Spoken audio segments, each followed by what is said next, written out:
The reality is that every single one of us at some stage in our life runs from God. We run from God because someone who was supposed to represent God to us didn't represent.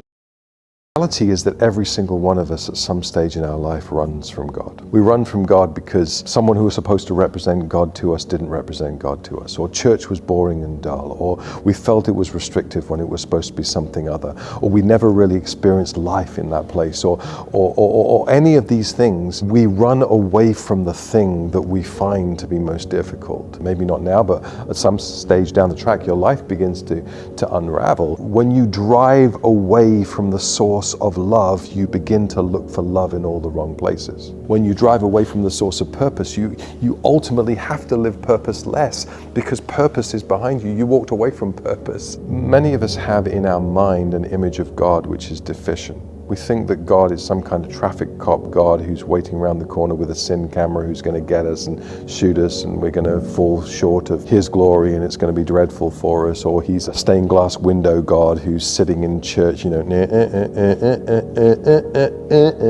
that's God. He plays Jesus, joy of man's desiring when everyone's gone. That's the God that we've got in our mind, and yet when Jesus describes God, He describes Him as the perfect Father. He tells a story about a father whose son comes to him and says, I want my inheritance now, and a father whose heart is totally broken by that, and the son who doesn't really care, and everyone's offended when they're listening to the story, and the son who goes away to the far country and squanders the inheritance, the son who has to go and feed the pigs, and everyone's delighted now about the story because the son's going to get his comeuppance, and this is how it should work, it's karma, man, and all that stuff. But the story is really about a father. The story is about how the Father reacts when we walk away from Him, how the Father responds to a runaway. The story continues, and the Father sees the Son returning, and the Son's been rehearsing. I'm no longer worthy to be called your son, I want to be a hired hand.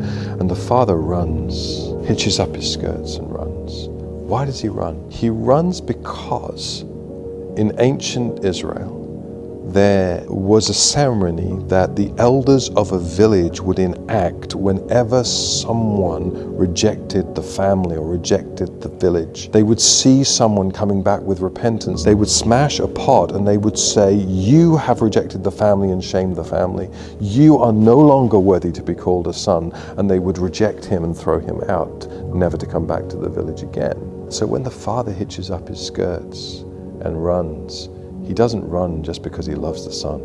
He runs to get ahead of the shame. He runs to be the first person to meet the son, so that he wouldn't experience that. So he wouldn't experience that rejection. And Jesus says, that's the Father. That's the God you're running away from. That's the God who has grace for you and forgiveness for you and restoration for you. All that other stuff was religion. All that other stuff wasn't the stuff that was real in the first place. Everything I have is yours. It's not the wages of a slave, it's the gift of a son.